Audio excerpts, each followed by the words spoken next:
Bridge আছে, আমার মনে হয় যে ব্রিজের কোনো প্রয়োজন নাই। আর মনে হয় 1 মাস পরে লোকে পায়ে হেঁটে পার হয়ে যেতে পারবে।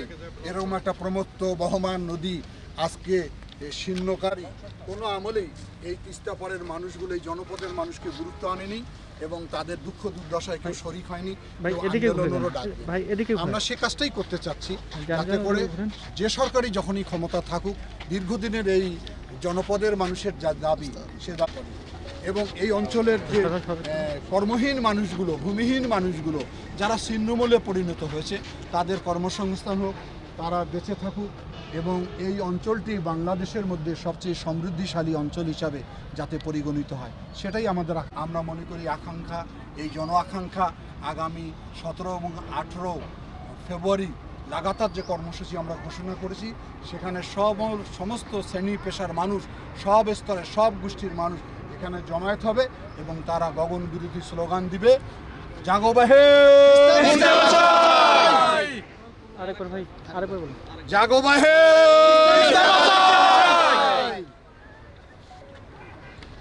ওইখানে বাড়িঘর কিভাবে ভাঙতেছে, মানুষ কিভাবে ভেসে যাচ্ছে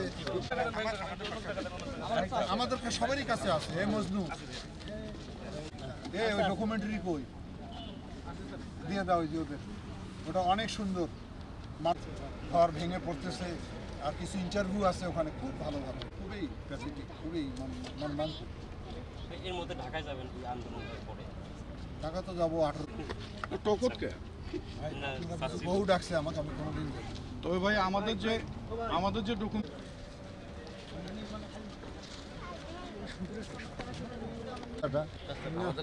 স্টেজ করতে হবে আরো পিছনে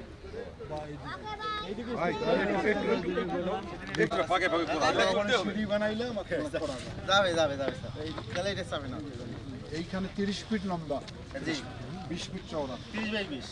ঠিক আছে, একটু সাইড করেন একটু। হ্যাঁ দেখছি আমি, হ্যাঁ এটাই ভালো দেখা যাচ্ছে। আরেকটা যেটা করছি আমরা এইখানে একটা রাস্তা করবো,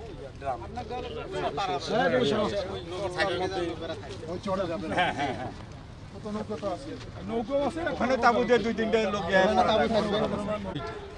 আমাদের ওইখান থেকে একদম ওই ব্রিজ পর্যন্ত পুরো তো ওখানে ইয়ে চলতেছে, টোটালে কাজ চলতেছে, সামান টামান করতেছে সব।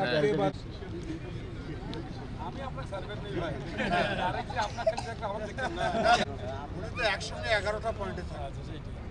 আমরা মোটামুটি যে আমরা এই চটটা নিলাম, এখানে ওই যে 7টা ইয়ে নিলাম ট্রলি, ওই জায়গাও আমাদের ইয়ে ওখানেও একটা আমরা ইয়ে করি। এখানে কিরকম পানি? এখানে পানি আছে, ওই পাশে পানি, পানি আছে।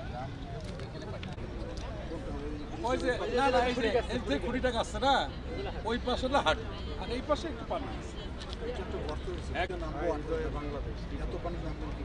না না আমরা ওই তিরাম্বো ওই জন্য তো ওইখানে আর ওই পাশে যাবো, ওই ঘাট। আদর ট্রেন যাচ্ছে, ছবি নাও আদর, ছবি নাও।